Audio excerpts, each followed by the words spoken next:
There are cities that have a way of entering people's memory that has no rational explanation. It is not only the beauty. Though San Francisco is one of the most beautiful cities in the world, it is not only the history, though it has a history that fills entire books.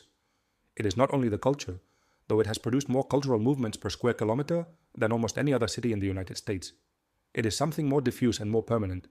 San Francisco is a city that installs itself in the mind of whoever visits it and never leaves. A city that when you see it again in a film or a photograph years after visiting, produces that specific feeling of recognition and nostalgia that only cities that truly mattered to you can produce. The first time you see the Golden Gate Bridge from the Marin Headlands, with the fog that half wraps it and the Pacific roaring below, and San Francisco glowing in the distance behind it, you understand where that reputation comes from. It is one of the most cinematic views in the world, in the most literal sense.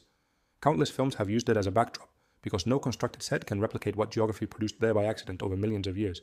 But San Francisco as a 2026 World Cup host city has a particularity that other cities do not have.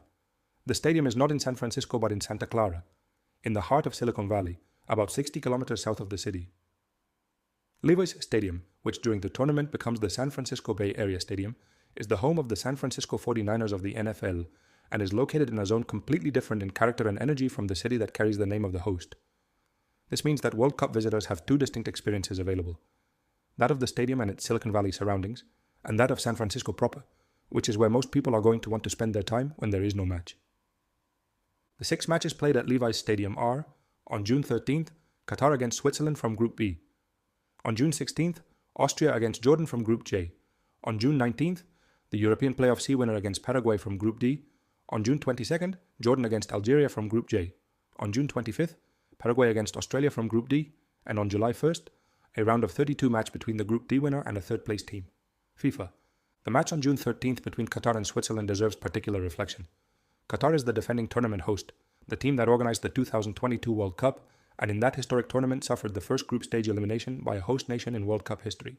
Returning to a World Cup as a team that qualified on merit, and doing so in San Francisco against Switzerland, one of the most solid and best organized teams in Europe, is the kind of match that has its own narrative beyond the 90 minutes.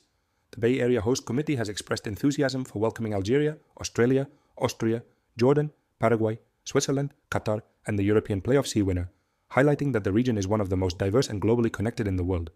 U.S. Department of State. The Jordan against Algeria match on June 22nd is another that carries special weight in the Bay Area context. The region has a significant Arab and Arab American community, and both teams represent countries with active diasporas in California. The Algerian community on the U.S. West Coast, though smaller in number than in France, is passionate and vocal, and the Jordanian supporters who will arrive from all over the world to see their team in their second consecutive World Cup are going to bring an energy that Levi's Stadium has probably never seen in any NFL match. Paraguay against Australia on June 25th closes the Group D group stage at the stadium and is a match that could have direct implications on the standings that also affect the United States, as all 4 teams in the group compete for the same spots. For Paraguayan and Australian supporters, 2 communities with significant presence in California, that match is life or death in the most footballing sense of the term. For getting to Levi's Stadium from San Francisco, the most practical option is the train. The Caltrain line, the Bay Area Regional Rail System, connects San Francisco with Santa Clara with relatively frequent service, and the stadium is steps from Santa Clara Station. The journey takes approximately 1 hour from downtown San Francisco and is the smartest way to travel. Alternatives are the car, with stadium parking available, but with the usual Highway 101 traffic as a possible complication, and BART, the regional metro, which reaches Milpitas from where there is a connection to the stadium. On match days, there will be special transport services organized specifically for the World Cup. For accommodation, the San Francisco Bay Area as a destination offers great variety, but requires thinking about the region's geography. The San Francisco Bay Area is one of the most diverse and globally connected regions in the world, U.S. Department of State, and that diversity is reflected in the accommodation options too. If you want to be in San Francisco City, the Union Square and Soma neighborhoods are the most central and best connected to transport toward the stadium. The Mission District, the most Latin American neighborhood in San Francisco, with its Mexican and Central American community that has spent decades building one of the most vibrant neighborhoods in the city, is an option that during the World Cup will have a particularly festive energy with Paraguay's supporters. If you prefer to be closer to the stadium, the cities of San Jose and Santa Clara have more affordable hotel options and more direct transport to Levi's Stadium, an option many visitors do not consider, but which can be the most memorable. Staying in Berkeley or Oakland on the other side of the bay, connected to San Francisco by BART and by the iconic Bay Bridge, Berkeley has a university and progressive energy that is unique in the world, with independent bookshops, coffee houses that have spent decades being the center of the city's intellectual life, and an architecture that combines American craftsman style with European architectural influence. Oakland has a gastronomic and cultural scene that in recent years has surpassed many San Francisco neighborhoods in creativity and originality, with a vibrant artistic community and restaurants that represent the cultural diversity of the Bay in a way that few American cities can replicate. And now the San Francisco experience itself, which is where the World Cup is going to come alive beyond the stadium. The Golden Gate Bridge is the most recognizable image of San Francisco and one of the most beautiful constructions in the history of human engineering. But seeing it from outside is not the same as crossing it. The bridge has a pedestrian path and a bicycle lane, and walking its almost 3 kilometers of length, with the views of the Bay and the Pacific Ocean and the city of San Francisco behind you, is an experience that takes about 45 minutes and stays in the memory forever.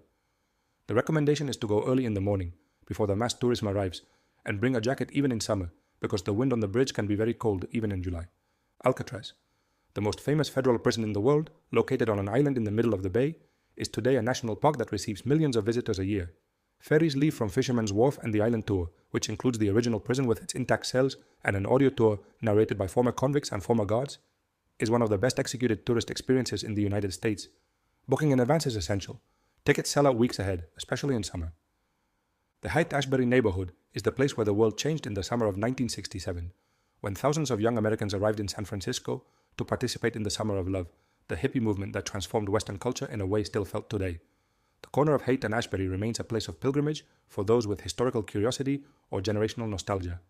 With vintage clothing shops, independent record stores, and an alternative neighborhood energy that has survived all the city's transformations. The Mission District is the Latin American heart of San Francisco, and during the World Cup, it is going to be the most festive neighborhood in the city. The murals covering the walls of 24th Street and Valencia Street are among the most important in Latin American urban art in the United States, painted over decades by community artists who narrate the story of immigration, resistance, and cultural celebration.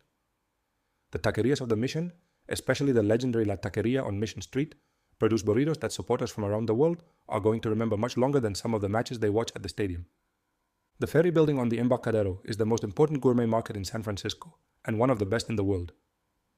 On Saturday mornings, the farmers market that sets up outside the building turns the waterfront into a celebration of California's agricultural and artisan products. Point Reyes cheeses, Napa Valley wines, Tomales Bay oysters, Acme bread sourdough, Central Valley fruits with a flavor that fruits grown in other conditions cannot match. It is the place where the chefs of the Bay's best restaurants go to buy their menu ingredients, and it is also the place where any World Cup visitor can understand in an hour what makes California gastronomy one of the most influential in the world. Silicon Valley is literally next to the stadium, and while it is not a tourist destination in the conventional sense, it has a couple of places worth visiting for those curious about the industry that has most changed the world in the last 30 years. Apple's campus in Cupertino, designed by architect Norman Foster, is a glass and steel circle of almost 1 kilometer in diameter that from the outside looks like a spacecraft that landed in the California suburbs. You cannot enter, but you can walk around it and see from the Apple Park Visitor Center, which is public and has the most visited Apple store in the world. The Computer History Museum in Mountain View is one of the most fascinating museums in the United States for anyone curious about how we arrived at the digital world we inhabit. The collection includes the first computers in history, the original prototypes of the devices that changed human communication, and exhibitions that tell the complete history of the computing revolution from its origins in Silicon Valley garages to the artificial intelligence models of the present. One last thing San Francisco has that no other World Cup venue can offer: the cable car. The historic trams that have climbed and descended the hills of San Francisco since 1873, declared a National Historic Landmark, are the only cable car system still operating in the world. Getting on one at Powell Street, holding onto the running board as the tram climbs the impossible slope of California Street with the views of the Bay opening behind you, and getting off at Fisherman's Wharf is one of those experiences that condenses in 10 minutes everything San Francisco has that is unique and unrepeatable. The San Francisco Bay Area in the summer of 2026 is going to be one of the most complete experiences the World Cup can offer. A region that combines a city of extraordinary beauty, the most important technological birthplace on the planet, natural landscapes without equal, and a cultural diversity that makes every neighborhood a different world. It is not the loudest or most festive World Cup venue. It is probably the most beautiful,